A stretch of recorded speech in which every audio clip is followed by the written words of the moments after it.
आप सभी का अभिनंदन और स्वागत है डॉक्टर एसवी मलिक के चैनल पर। आप मेरे 2-3 एपिसोड सुन चुके होंगे,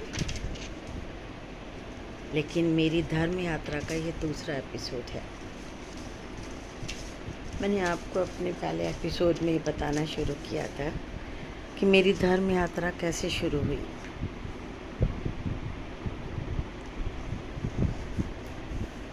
मेरी धर्म यात्रा में सबसे पहला पड़ाव था मंदिर जाना। फिर धीरे धीरे मंदिर जाना कम होता गया। वहीं पर ही मुझे पुजारी जी ने कहा, आप स्पिरिचुअल बातें सुना करें। उस टाइम में हमारे ज़माने में सिर्फ आस्था पर और संस्कार पर भागवत आया करती थी। सुबह सुबह मुझे ऑफिस भी जाना होता था, तब मैं सुबह सुबह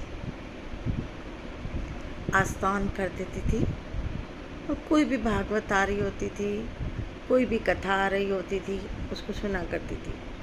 साथ साथ में घर के काम भी कर रही होती थी। ऑफिस जाने की तैयारी भी हो रही होती थी, बेटे को भी भेजती थी। जैसे हर एक की लाइफ के रूटीन काम होते, सारे काम करते, लेकिन कान सिर्फ परमात्मा की बातें सुनने की तरफ जुड़े हुए थे। तो परमात्मा धीरे धीरे मेरे कानों में एक रस खोलने लगा। उन आध्यात्मिक कथाओं में मुझे बहुत सी बातें सीखने को मिलती,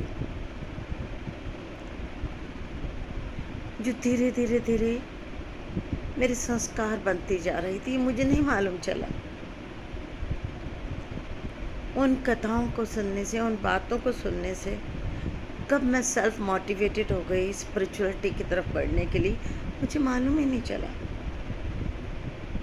आज जब मैं समझती हूँ तो मुझे मालूम चलता है कि आपको, हर एक किसी को, जिसको भी अपनी धर्म की यात्रा करनी है, परम से मिलना है, उस परमात्मा से मिलना है जो वास्तव में मेरे अंदर ही बैठा हुआ है, लेकिन मुझे मालूम नहीं कि उसे बाहर कैसे लेके आऊँ। उसके लिए बहुत ज़रूरी है सेल्फ मोटिवेटेड होना।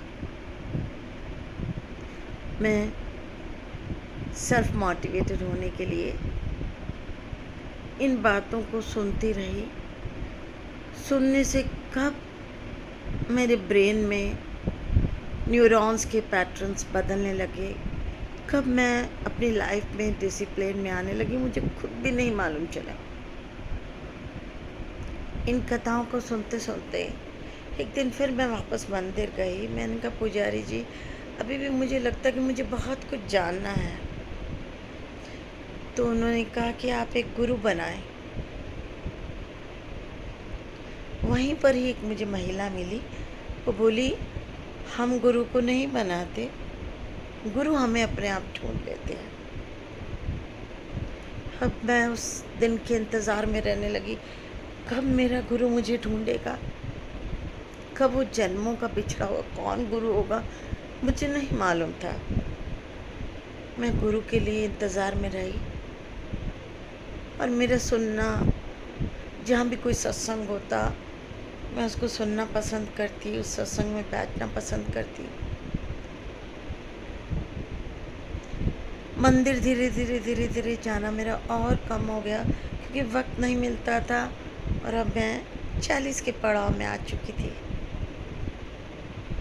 लेकिन रिलीजियस स्पिरिचुअलिटी से जुड़ी बातें, बुक्स, थोड़ा सा एक दो पेज मैंने पढ़ना शुरू किया था, लेकिन वक्त इतना नहीं मिल पाता था कि मैं बहुत सारे पढ़ जाऊँ।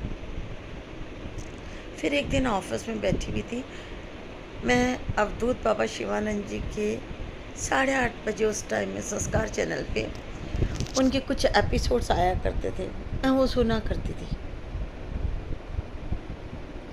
तो मुझे किसी ने बताया कि अवधूत बाबा जी का एक प्रोग्राम हो रहा है बिल्कुल हमारे ऑफिस के पास, और किस तरह से मैं वहाँ पहुँची, कैसे मैंने छुट्टी मांगनी चाहिए, कैसे मुझे छुट्टी डायरेक्टर से मिली, कैसे मैं वहाँ तक पहुँची। और जो मेरे गुरु बनने थे उनके साथ जुड़ गई। बहुत सारे उनके वर्कशॉप्स, उनके शिविर अटेंड किए।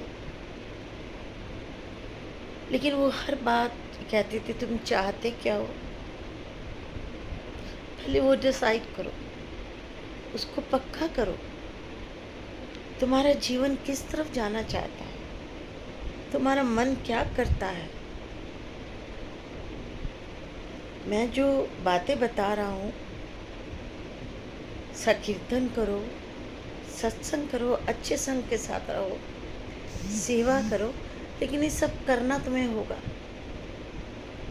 फिर थोड़ा सा रुक कर देखती थी कि सेवा करने के लिए टाइम कहाँ से लेके आऊँ। सुबह 8 से 8 तो मैं बहुत बिजी हूँ, और सुबह के 2 घंटे मेरे घर के लिए, शाम के 2 घंटे मेरे घर के लिए,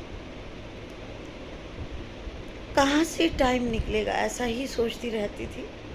और गुरु से कहती थी, गुरु तुम मुझे कहाँ ले जाओगे, मेरी बाहों को पकड़ के छोड़ मत देना, मैं अंदर से बहुत कमज़ोर हूँ, तुम मेरी बाहों को पकड़ो। और वो गुरु मेरी बाहें पकड़ा रहा, और मैं गुरु के साथ आगे बढ़ती रही। कब लाइफ में डिसिप्लिन आया, कब सच के रास्ते पे चलना शुरू किया। गुरु कहा करता था, you are the book and you are the reader. आप ही वो किताब हैं और आप ही पढ़ने वाले हैं। वो अक्सर कहा करते थे, जब कभी हमें तुरिया की अवस्था में ले जाती थी, वो बोला करते थे लास्ट में, अहम ब्रह्मास्मि, मैं ही वो पार ब्रह्म हूँ जिसे मैं प्राप्त करना चाहता हूँ, जिसे हम सेल्फ रियलाइजेशन कहते हैं, आत्म साक्षात्कार कहते हैं। वो कहते थे आत्म साक्षात्कार के लिए अपने कर्मों के जो ब्लॉकेजेस हमने डेवलप करके, कई जन्मों के, एक जन्म के नहीं, कई जन्मों के जो नकारात्मक, जो हमने संस्कार रूप में अपने सबकॉन्शियस माइंड में बैठा रखी है, जो हर जन्म में संस्कार के रूप में हमारे साथ आती है, उसे हम पहले मिटाएं। और उसका मिटाने का एक ही माध्यम, उस परम से हमेशा जुड़े रहें। अगर हम परम को जानना चाहते हैं, उस परमात्मा के पास पहुंचना चाहते हैं, तो हमें उसके बताए मार्ग पर, या अगर हम उन जैसे बनना चाहते हैं, तो वो मार्ग हमें पकड़ना होगा, तभी हमारी यात्रा आगे बढ़ सकती है। जो मेरे गुरु बोलते थे उसे बहुत ध्यान से सुनती थी, उसे जीवन में लाने की कोशिश करती थी। लेकिन वो ये ना कि चारों तरफ, अगर आपके चारों तरफ कीचड़ कीचड़ है, कितना बच के जाओगे, एक छींटा लग जाता था। वो कहते थे रोज अपनी क्लेंजिंग करें, सुबह सुबह अपने आप को चार्ज करें। जैसे हम मोबाइल को चार्ज करते हैं, वैसे ही अपने आप को चार्ज करें। अपने आप को चार्ज करने के बाद कोई काम को शुरू करें, और उसके लिए आपको अपने प्रमाद को त्यागना होगा। जो आपको रोकता है रास्ते में, सो जाओ, थोड़ी देर में उठ जाएंगे। तो मैं अपने आप को गुरु की बातों पे, और ना चाहते हुए भी मेरी कोशिश ये रहती थी, मैं 4:30-5 बजे तक जाग जाऊँ, ताकि मैं अपने गुरु के साथ जुड़ सकूं। क्योंकि मेरा गुरु अमृत वेले ये सब कर रहा होता था।